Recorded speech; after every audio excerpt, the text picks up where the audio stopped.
रुको, सबसे पहले सबसे ज्यादा जरूरी काम, क्या तुम दोनों ने किसी छोटे से सफेद सांप को देखा है? सफेद सांप?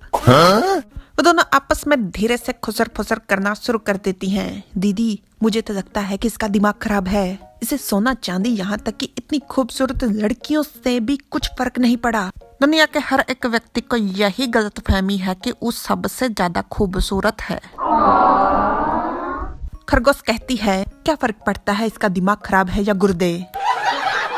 चलो पहले इसे कोठे पर लेकर चलते हैं और वहां पर ले जाकर इसे पूरी जी जान से अपने षड्यंत्र में फंसाते हैं। मुझे पूरा विश्वास है कि ये हमें यहाँ से बाहर निकाल सकता है।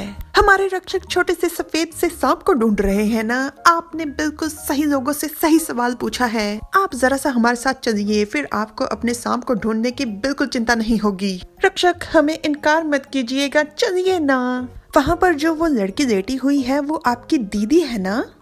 इसे पिशाच राज ने काट लिया है ना? कुछ ही कदमों पर पिशाच राज के जहर का तोड़ मिल जाएगा।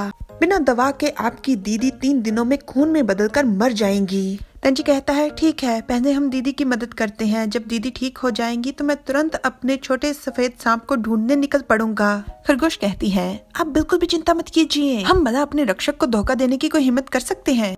इतने में तंजी चिल्लाकर कहता है, मैंने कह दिया है ना कि मुझे छुओ मत।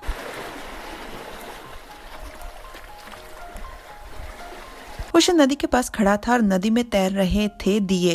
वुशन कहता है, ये सब प्रार्थना वाले दिए हैं। वुशन एक दिया उठाता है और अपने मन में गुजरे हुए लम्हों को याद करते हुए कहता है, पिछली बार जब मैंने इन दियों को देखा था तब मैं माँ के साथ था। बर्फ पड़ रही है। वुशन की माँ नदी में से दिया निकालती हैं। दिए की रोशनी में उनका चेहरा स्पष्ट नजर आ रहा था। वो महारानियों की तरह सजी हुई हैं। उनके पीछे से निकलता है छोटा सा प्यारा सा वुशन और कहता है, माँ, ये आपके हाथों में क्या है? ये कितना प्यारा है। ये प्रार्थना वाला दिया है। हर त्योहार दैत्य अपनी शक्तियों से अपनी इच्छा इस पर लिखते हैं। इच्छा लिखने के बाद जब इसे पानी में छोड़ते हैं तो जितनी ज्यादा देर तक दिया तैरता है उतनी ज्यादा संभावना होती है कि देवताओं की नजर इस पर पड़ जाए।